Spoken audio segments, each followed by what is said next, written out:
Hi Meredith and Dr. Gillam, this is Marty McCulloch. I'm going to be reviewing the software that we're going to be using at the Echo Lab in Florida. So you guys are going to be doing Doppler, basic Doppler. I've got two cases for you. When you open up the software, this is the first screen that you will see, the opening screen. You'll see all the patients on the left side here under patient name, and they've been identified by the different cases that we're going to be reviewing in the Learning Lab. So your cases are 2.1 and 2.2 basic Doppler. So to open the case or the study, you're simply going to double click. The study will open. And when it opens up in the Digisonic software, it's going to immediately go to the images. And then on the top here, you'll see that there are different thumb tabs or different tabs. You have a work list, which was the list that we just saw in the previous page. To close this patient, you would hit Close Patient. Edit is if you wanted to edit the patient demographics. Then along this side, you have Calcs. So if you wanted to do a measurement, you would click Calcs. And you have Edit. So if you did some calculations and they were added to the final report or to the report, if you wanted to edit those, you would edit right here. In addition, you have Report and Images. So to toggle back and forth between the report, you can just click on Report, and to go back to the images, you can simply click on Images. Now let's do a measurement. So again, you have basic Doppler, in which you're going to review AS continuity equation. So to do the continuity equation, you would click on the image that you would like to start with. Typically, that would be your left ventricular outflow tract. You can pause the image. On the bottom here, under the main image, you have the preview or the review for the cine. Play is the first tab. The second is stop. If you wanted to go to the next thumbnail, notice that you have thumbnails right on the right-hand side here. You would click Next. These would go to the next thumbnail. If you wanted to review this image in its entirety on the entire screen, that's what this little tab is for. If you wanted to control the brightness and contrast, that you can use this button right here for brightness and contrast. And to scroll through the cine loop frame by frame, you simply want to use these. Okay, and you'll notice that the EKG is changing right here. So we'll go mid-systole in order to measure our LVOT. Then what you want to do is you want to go to Calcs. Calcs will give you this tab on the left-hand side here. Notice that you have little pictures right here. The pictures, or if you were to click on these, they would take you through a protocol of, say, each measurement that's typically done in the parasternal long axis, each measurement that's typically done in the four-chamber. For the Learning Lab, it's probably easier to stick with the single measurements as opposed to a protocol, because sometimes people will get lost throughout the protocol. So for the purposes of the Learning Lab, I would recommend using these tabs right here. 2D is if you want to make a 2D measurement. Doppler, if you want to make a Doppler measurement.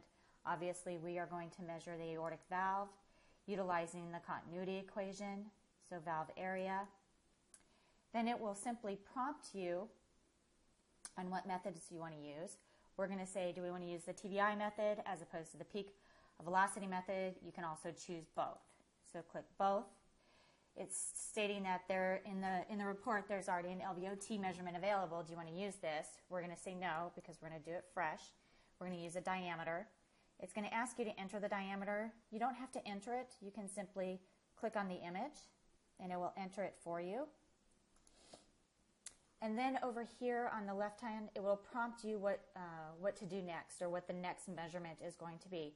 So it says either measure another LVOT orifice diameter, or press next, or the RMB, which is the right mouse button.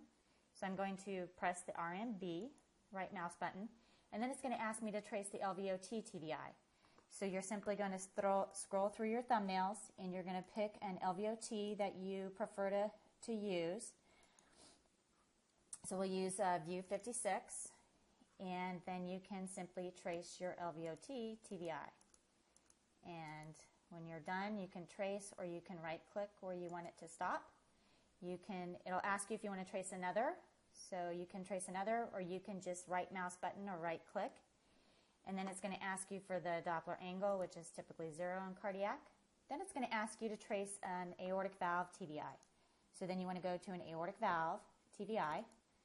We'll just quickly, for the sake of time, choose this one. And then again, you're just going to trace your aortic valve TVI. And then right click. Then it's going to ask you if you want to trace another. For time's sake, we're just going to right click to continue. And then if I right click again, it's going to send these measurements to the report. So if you want to review your measurements in the report, you can go to the report and you can scroll down right here. So notice there's a multitude of measurements. And again, if you want to edit these measurements, you can go to edit. When you go to edit, it's going to show you what we've actually measured. We've measured the aortic valve by the continuity equation, as well as the stroke volume and cardiac output, because we did the continuity equation. So if you wanted to review the measurements that are under this, you can double click and it will show you the different LVOT measurements and how many times they were measured, as well as the TVI. And if you wanted to delete them, you say you didn't like this LVOT TVI, you can just click on it and go over to the right here and hit delete. Or what you can do is go, if you wanted to delete this measurement in its entirety, you could just highlight whatever you prefer to delete, and you can delete the entire measurement so that you could start from scratch. Okay? And then it will delete it from the report. Okay, so let's go to the next case, and I will show you how to do the mitral stenosis pressure half-time. This is the case 2. So double click on it. It will open up, again bypassing the report and going directly to the images. Then what you can do is you can scroll through to where you know that there's a good mitral stenosis. So we'll click View 46. And again, we're going to go to Calcs. It's going to be a Doppler measurement. We're going to identify it as a mitral valve, and we're going to do a valve area using the pressure half-time method. And then again, you're going to be prompted in the left-hand side here on what to measure. So it's going to ask you to trace the mitral inflow pattern. And then when you have it here, just right-click. And then it's going to ask you to touch the E and then down the slope. Then it's going to give you your measurements. It's going to give you a TVI, going to give you the time, the pressure half-time, and the actual calculated area by pressure half-time. Okay?